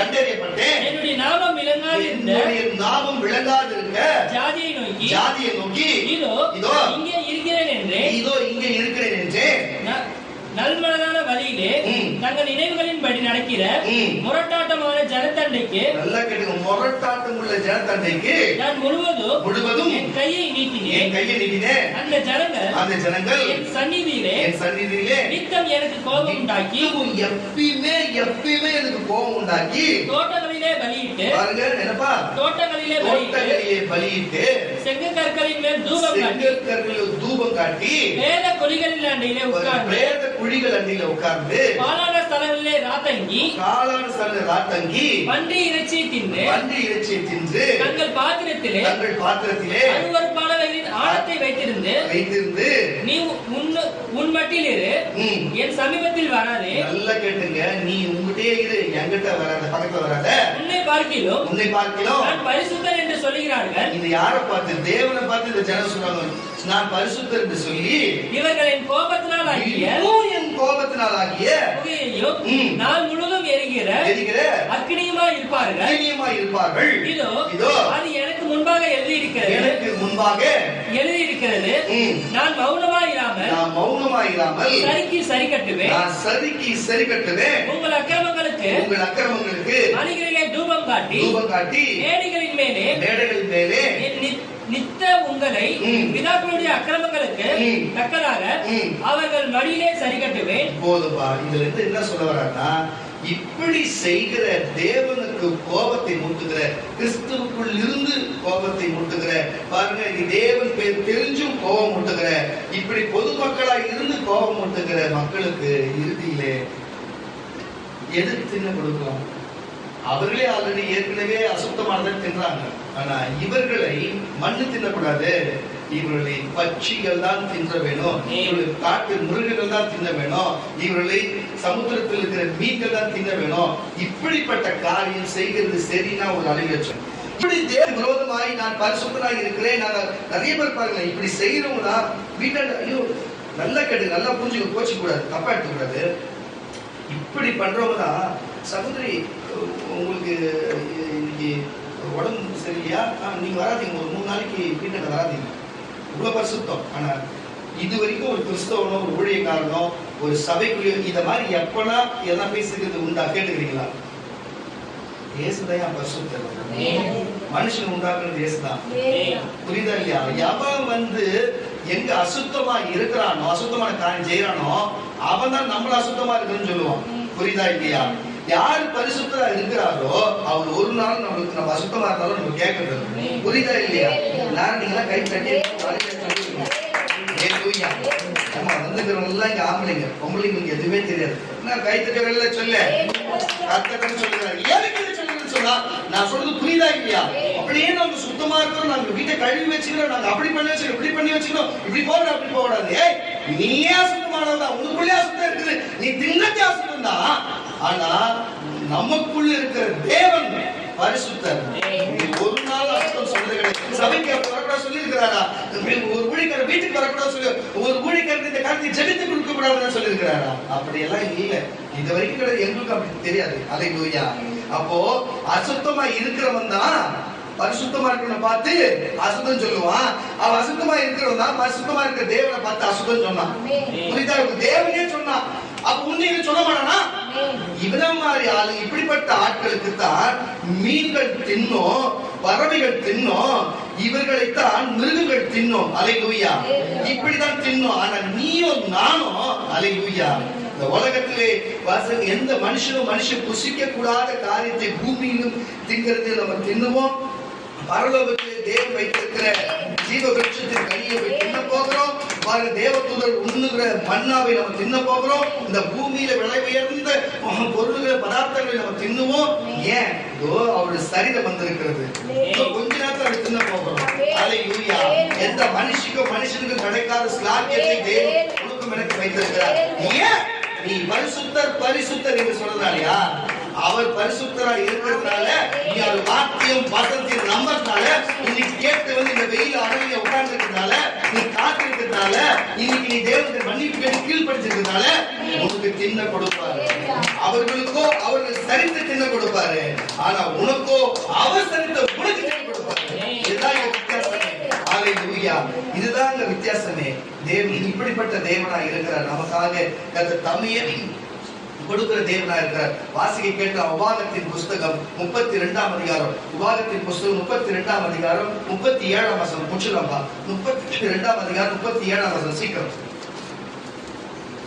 டக்குனு. அப்பொழுது அவர்கள் பலியிட்ட பலிகளின் கொழுப்பை தின்னு மான பலிகளின் திராட்சரசத்தை குடிக்க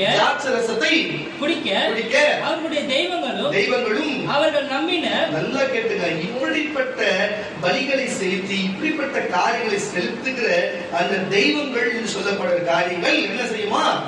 அவங்க நம்பின கன்மலையும் எங்கே அவைகள் எழுந்து உங்களுக்கு சகாயம் பண்ணின, உங்களுக்கு நன்மை செய்த, உங்களுக்கு மறைவிடமாய் இருக்கட்டும்.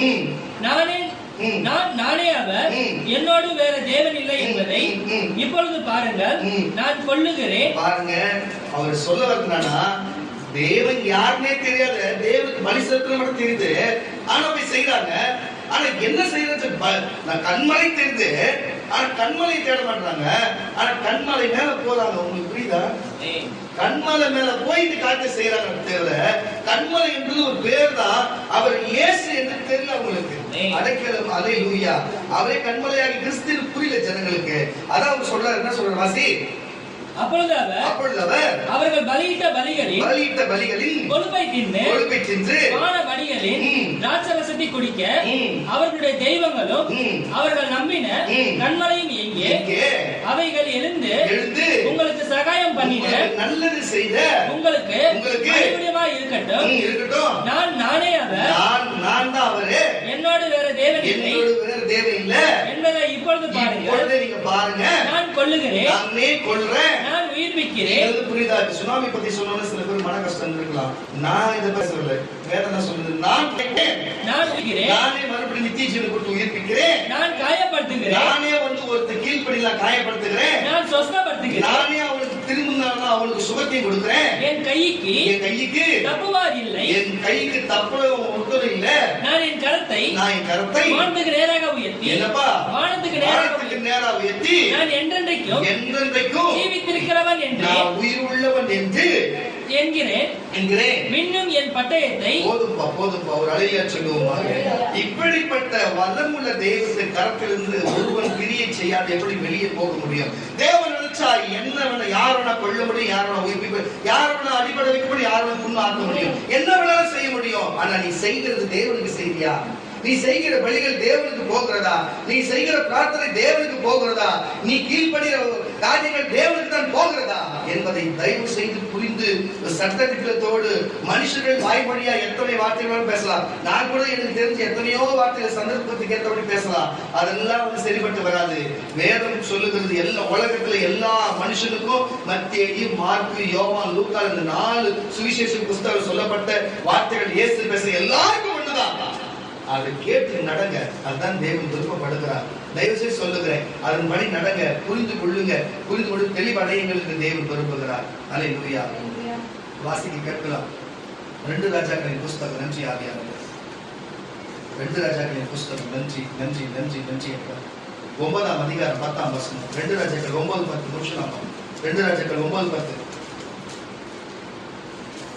எசபேல் எஸ்ரியரின் நிலத்தை என்ன வருதுன்னா, இப்போ தீர்க்கதரிசிகள் சொல்றாரு. எசபேல் பத்தி உங்களுக்கு தெரியும், தேவனுக்கு விரோதமான தீர்க்கதரிசின்னு சொல்லி கேள்விப்பட்டிருக்கீங்களா இல்லையா?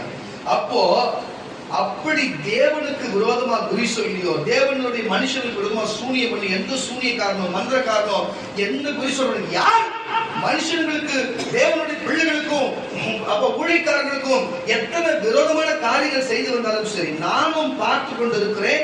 சில்லுண்டிகள் இன்னும் என் குடும்பத்துக்கும் எங்க சபைக்கு விரோதமா ஏவி செய்து செய்து செய்து செய்து அந்த காசு காலியாக வரை தேவன் செய்ய பார்ப்போம்.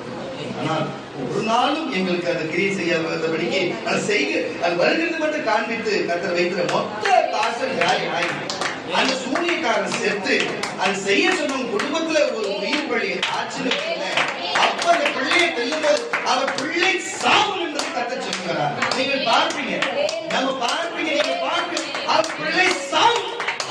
அல்லேலூயா.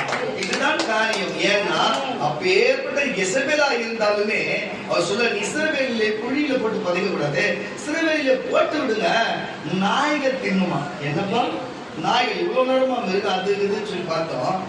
எப்போ எத்தனை தீர்க்கதரிசிகள், எத்தனை மனுஷங்களுக்கு, தேவ மனுஷனுக்கு விரோதமா செய்த இசபேலுடைய நிலைமை என்னன்னா, அவளை இறுதியில நாய்கள் தின்னுமா. வாசியார் வசனத்தை, இசபேலை இஸ்ரவேலின் நிலத்திலே நாய்கள் தின்றுவிடும், அவளை தின்றுவிடும், அவளை அடக்கம் பண்ணுகிறவன் இல்லை என்றார் என்று சொல்லி கதவை திறந்து ஓடி போனாங்க. இதுதான் விஷயம். இன்னும் பிரச்சனை போகும். எதுக்கு நான் சொல்றேன்னா, அப்ப தேவனுக்கு விரோதமா சூனியம், மந்திரம், ஏவல் செய்கிற உங்க குடும்பத்துக்கு, உங்க வாழ்க்கைக்கு, நீ இப்படி கஷ்டப்படுறதுக்கு காரணமா உங்க குடும்பத்துக்கு செய்வன இப்படிப்பட்ட காரியத்தை செய்து உன்னை வாழ விடாத, உன் குடும்பத்தை வாழ விடாத, உன் முன்னேற்றத்தை கெடுத்து உன்னை முடக்கி போட்டு வச்ச உங்களை பார்த்து சொல்லுகிறேன் கர்த்தருடைய பிள்ளைகளே, இப்படி போல எசபேல் போல, இப்படி போல சூனியக்காரர் போல, இப்படி மந்திரக்காரர் போல வாழ்க்கையை பிரி செய்கிற ஒரு நிலைமை நாய்கள், அவர்கள் மெய்யாகவே சொல்லுகிறேன், நாய்கள் தின்னும்.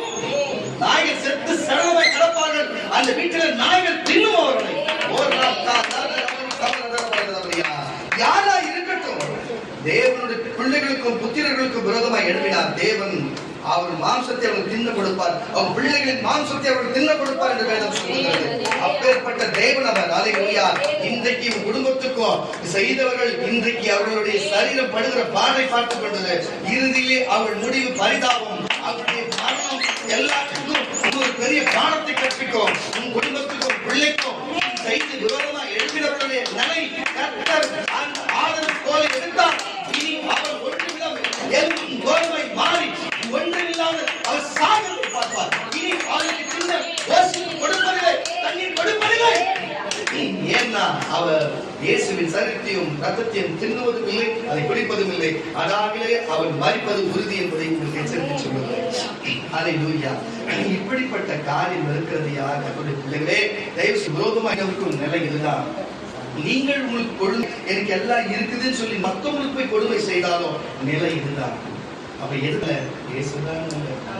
வார்த்தையை கேட்டு அவர் நடந்து சொல்றதை செஞ்சு அவர் கொடுக்கறத சாப்பிட்டு தின்னு நம்ம வாட்டு ஆரோக்கியமா போய் அவர் வரும் வரைக்கும் பூமியே நல்லா இருக்கும், பரலோகம் நல்லா இருக்கும், சந்தோஷமான வாழ்க்கை பத்தி நமக்கு ஏன் அசுத்தத்தை போய் தின்னணும்? அசுத்தம் தின்னுறதை நம்ம ஏன் தின்னணும்? நம்ம ஏன் இதுக்கு போயிட்டு சுடுகாட்டுல உட்கார்ந்து நம்ம யார் பேச்சு, பாழஞ்சு பில்டிங்ல உட்கார்ந்து நம்ம யார் பேச்சு? நம்ம தெய்வம் நமக்குள்ளவே இருக்கிறாரு. நமக்குள்ள தேடு, உனக்குள்ள தேடு. நீ வீட்டுல ஜாமம் உன் கூடவே இருக்கிறாரு. தயவு செய்து உள்ள இருக்கிறவருக்கு எவ்வளவு உன்னை அலங்காரித்து நீ பரிசுத்தமா வச்சுக்கணுமோ, உள்ள இருக்கிற என்னென்ன ஆரோக்கியமான பரிசுத்தமான சாப்பிட்டு நீ அவர் பலனா வச்சுக்கணுமோ என்பதை புரிஞ்சு தயவு செய்து நடக்க கர்த்தருடைய பிள்ளைகளே. தேவன் இதுதான் விரும்புகிறார். அல்லேலூயா. முற்றிலும் அல்லேலூயா. நன்றி ஆவியானவரே. ஓசியாவின் புஸ்தகம் 4ஆம் அதிகாரம். ஓசியாவின் புஸ்தகம் 4ஆம் அதிகாரம். ஓசியாவின் புஸ்தகம் 4ஆம் அதிகாரம் 8-12 வாசி. தேவகருக்கா போயிடுச்சப்பா? நீ என்ன பண்ற? யோபுவின் புஸ்தகம் 18 எடுத்துக்கணும். 18 வாசி. நீ வாசி எடுத்தீங்களா இல்லையா? அவர்கள் என் ஜனத்தின் பாவத்தை தின்னு.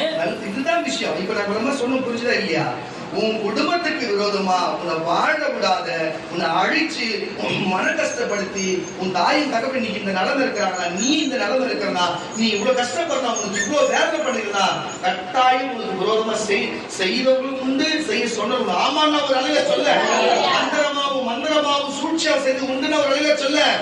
அப்படிப்பட்ட ஆட்கள் உன் பாவத்தை எப்படி இதுவரை உன் பணத்தை தின்னிருக்கலாம், உன் போட்ட உணவை தின்னிருக்கலாம், உன் வாழ்க்கையை தின்னிருக்கலாம்.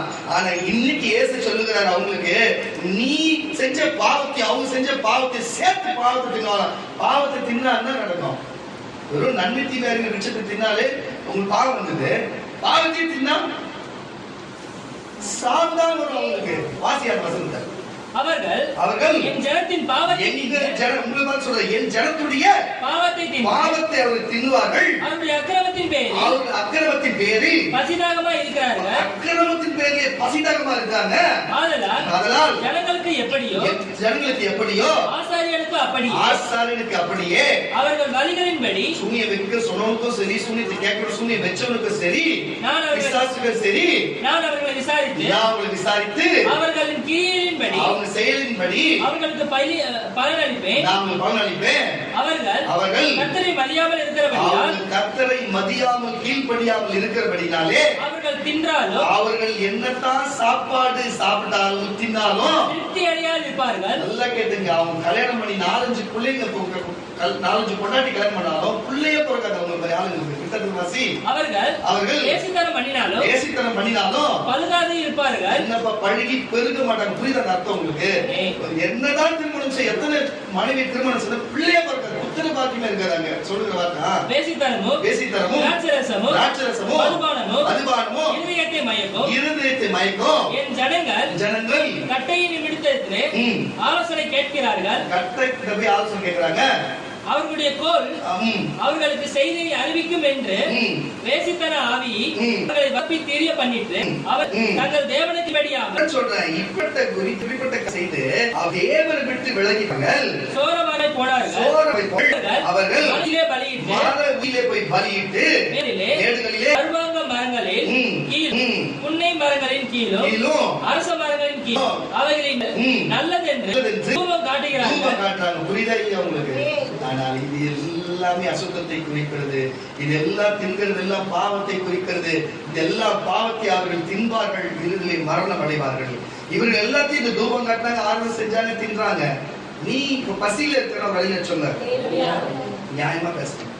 தாகமா இருக்கிற வழியில சொல்ல, உண்மையாவே சொல்றீங்க. நான் சீரியஸா உங்க சரீர பிரகாரமா கேட்கிறேன், நான் ஆவின் பிரகாரமா உண்மையா கேட்டேன். ரெண்டுமே நீங்க உண்மையை சொல்றீங்க. அதனால கடன் பற்றி வழியில சொல்றேன். இப்போ உங்களுக்கு இன்றைக்கு இவங்களுக்கு காட்சி பாருங்க. அவங்க படிச்சது அவங்களே தின்றாங்க. ஆனா வித்தியாசம் என்ன தெரியுமா? அதான் தேவன். நீ வாசிமா. கோபத்தினால் உம்மை தானே பீறுகிறது, உம்மித்தம் பூராய் உம்மை தன்னை விட்டு போரும். எத்தனை வசனம்? யோபு திரும்ப நீ வாசி.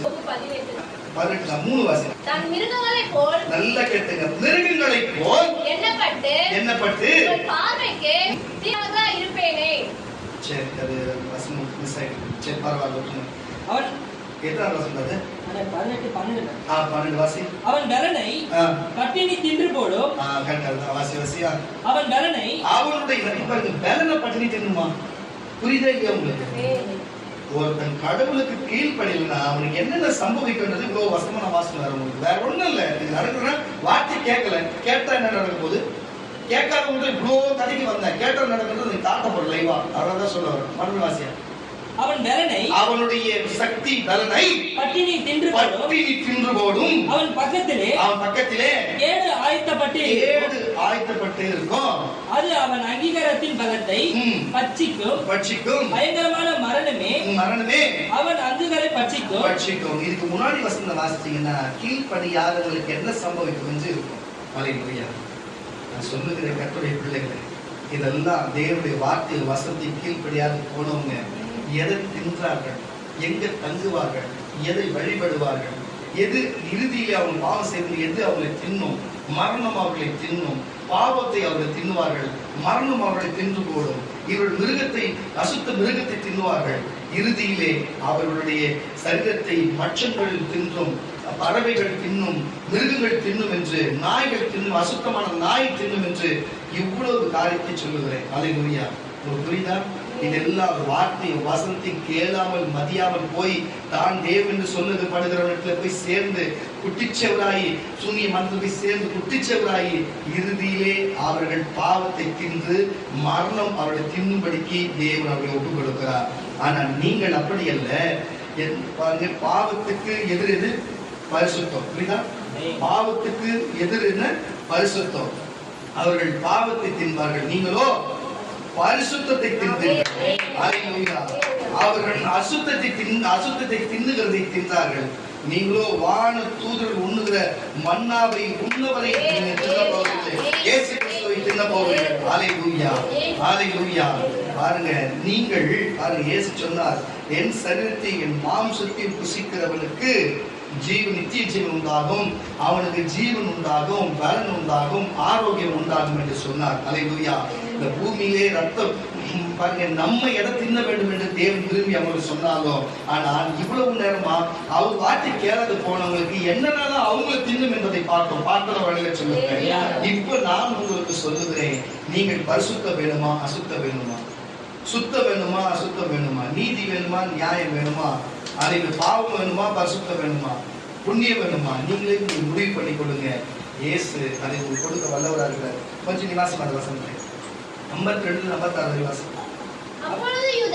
அப்பொழுது யூதர்கள் தன்னுடைய மாம்சத்தை எப்படி நமக்கு புசிக்க தின்ன கொடுப்பான் தங்களுக்குள்ளே வாக்குவாதம் பண்ணினாங்க. அதுக்கு இயேசு சொல்ற பதிலே அவர்களை நோக்கி, நீங்கள் மனுஷகுமாரனுடைய நீங்க பாருங்க, அந்த சரீரத்தை நீங்கள் தின்னாமலும் ரத்தத்தை குடிக்காமலும் நீங்க இருந்தா உங்களுக்குள்ளே ஜீவன் இல்லை. செத்த சடலத்துக்கு தான் ஜீவன் இருக்காது. நீங்க சடலமா இருப்பீங்க. நீங்கள் அவர் சரீரத்தில் அவருடைய சரீரத்தை தின்னா, அவர் மாம்சத்தை தின்னா, அவர் ரத்தத்தை குடிச்சா உங்களுக்குள்ளே ஜீவன் உண்டாகும். ஜீவன் இல்லை என்று மெய்யாகவே சொல்லுவேன் என்றார். அப்போ அவருடைய ரத்தத்தையும் அவர் ரத்தத்தை குடிக்கிறவனுக்கோ அவருடைய சரீரத்தை அவருடைய மாம்சத்தை தின்னுகிறவனுக்கு ஜீவன் உண்டு என்பதும், புசிக்காதவனுக்கு மெய்யாகவே இல்லை என்பதும் நான் சொல்ல, அவர் தான் சொல்றாரு. என் மாம்சத்தை புசித்து என் ரத்தத்தை பானம் பண்ணுகிறவனுக்கு நித்திய ஜீவன் உண்டு. நான் கடைசி நாளில் நான் எழுப்புவேன். என் மாம்சம் மெய்யான போஜனமாக இருக்குது. என் ரத்தம் மெய்யான பானமாக இருக்கிறது. என் மாம்சத்தை புசித்து என் ரத்தத்தை குடிக்கிறவன் நாமே நினைச்சிருக்கிறான். நான் அவனுக்குள்ள தாமே நினைச்சிருக்கிறேன். ஜீவனிதா என்னை அனுப்பினது போல நான் பிதாவிலே பிழைத்திருக்கிறது போல என்ன தின்றவனோ என்னாலே பிழைப்பான். இல்லையா? புரிஞ்சுதா இல்லையா? அப்போ எந்த சூனியக்காரனுக்கு கொடுக்கல, எந்த சூனியக்காரனோட ஒத்து உதவனுக்கு கொடுக்கல, எந்த செல்வந்தனுக்கு கொடுக்கல, எந்த கிரக வச்சிருக்கணும் கொடுக்கல, எந்த ஐஸ்வர்யவானுக்கு கொடுக்கல. உனக்கு கொடுத்துருக்கிறாரு, எனக்கு கொடுத்துருக்கிறாரு. சில வேலைகளும் கொடுத்தாரு, அவங்க பிரயோஜனம் பண்ணல. நீ வந்து உட்கார்ந்து இந்த சபையில வரவங்க கூட, ஐயோ இன்னைக்கு அவர் சரீரம் இருக்கிற, நாளைக்கு நமக்கு தான் நிலைமையோ, நாளைக்கு கேஸ் வந்தாருன்னு பயம் இருந்ததுன்னா இன்னைக்கு அவங்க ஒடியாந்து இருப்பாங்க. போன வாரம் சொன்னேன், உங்க கையை காலான்னு நினைச்சு கையெடுத்து கும்பிட்ட பலிபட்டு கடவுள் பார்க்காதே கிடையாது. ஒரு அப்போஸ்ல வந்து உங்க காலில் விழுந்த தலையெடுத்துருக்குதா சொல்லுங்கப்பா. உங்க காலில் விழு கையெடுத்து உங்களை கும்பணும்னு என்ன தலையெடுத்துருக்குதா? ஆனா உங்க காலை உங்க கையை காலான்னு நினைச்சு கையெடுத்து கும்பிட்டேன். ஒழுங்கா நாளைக்கு தெரு வந்து வாங்கன்னு சொல்லி. ஆனா இவ்வளவு மீதியும் நீங்க வராது இருப்பேன்னு சொன்னா உனக்கு எதையா தின்ன கொடுப்பாரு சொல்லு? உனக்கு எதை தின்ன கொடுப்பாரு? நீங்க எதை தின்னதை நீ தின்ன போற, நீ எதை தின்ன கொடுப்பாரு சொல்லு? நீங்களே யோசனை. எவ்வளவு தெளிவா நான் சொல்லி அனுப்பிச்சேன். ஆனா வரல பத்தியா என்ன? ஆனாலும் இந்த வேலையில் நீங்க வந்துருக்கீங்க பார்த்தீங்களா, உங்களுக்கு தன்னையே தின்ன கொடுக்க, தன்னையே ரத்தத்தையே குடிக்க கொடுக்க போகிறார். அவர் முன்னில் நிலைத்திருக்க போகிறார். நீ விசுவாசிக்கிறது வாய்ப்போம். நீ பிள்ளை இல்லாத இருந்தா பிள்ளை உண்டாகும், திருமணம் இல்லாத இருந்தா திருமணம் உண்டாகும். என்னென்ன காரியங்கள் வந்தாயோ, வியாதியோ, நோயோ, கட்டோ, பலவீனமோ, சோர்வோ எது இருந்தாலும் சரி, இந்த ரத்தம் உனக்குள்ள போனா, இந்த சரீரத்தை நீ தின்னா, இந்த மாம்சத்தை நீ தின்னா, இந்த ரத்தத்தை நீ குடிச்சா உனக்கு பலன், ஆரோக்கியம், சுகம், ஆரோக்கியம் உனக்கு உண்டாயிருக்கும். ஹல்லேலூயா. உனக்கு தன்னையே தின்ன கொடுக்கிறாரியா? நீ பரிசுத்தனா இருக்கிறதுனால இல்ல, அவர் வார்த்தை கேட்கறதுனால. அவர் வார்த்தை கேட்கறதுனால போன வாரம் சொல்ல மாட்டேங்கிறாரு. அது வந்து எவ்வளவு பேருக்கு எவ்வளவு வேலை, எங்கன்னா முக்கியமா போகணும்னு கூட இருக்கலாம். அண்ணா அப்படி சொல்லிட்டாரு, அண்ணா அப்படி ஒரு வார்த்தை சொல்லிட்டாரு. என்ன சொல்றாருன்னா ஏசப்பா சொல்லுவாரு, அவங்களுக்குள்ள அண்ணாரு கண்டிப்பா இருக்கும். முடிச்சுட்டு எங்க வேணா போலாம். முதல்ல நம்ம சர்ச்சை போலான்னு வந்தவங்க எவ்வளவு பேர் இருக்கலாம். ஹல்லேலூயா. உனக்கு தன்னையே தின்ன கொடுக்கிறார், தன்னையே தின்ன கொடுக்க போகிறார். மற்றவர்களெல்லாம் ஹல்லேலூயா நீ தின்னும் அவர்களை அசுத்த மிருகங்கள் தின்னும், அவர்களை காட்டு மிருகங்கள் தின்னும். ஹல்லேலூயா. அவர்கள் தேவனை தின்னுவதில்லை, அவர்களை இந்த வேதத்தின் வசனத்தில் இருக்கிற காரியம் அவர்கள் தின்னும். நீங்களோ தேவனை தின்றீர்கள் என்று சொல்லுகிறேன். அல்லேலூயா. அப்போ நீங்கள் எல்லாரும் தயவு செய்து நான் தேவனை தின்றேன், நான் அவர் ரத்தத்தை குடிக்க போகிறேன் என்று சொல்லுகிற நீங்கள் ஒன்றும் சகோதரிமார்கள் எனக்கு இடது பக்கமா, சகோதரிமார்கள் எல்லாம் எனக்கு இடது பக்கமா வந்து, சகோதரிமார்கள் எனக்கு வலது பக்கமா முழங்கால் படித்து முடிஞ்ச வரைக்கும் அப்படியே யாரும் இந்த உலகத்துல நீதிமான்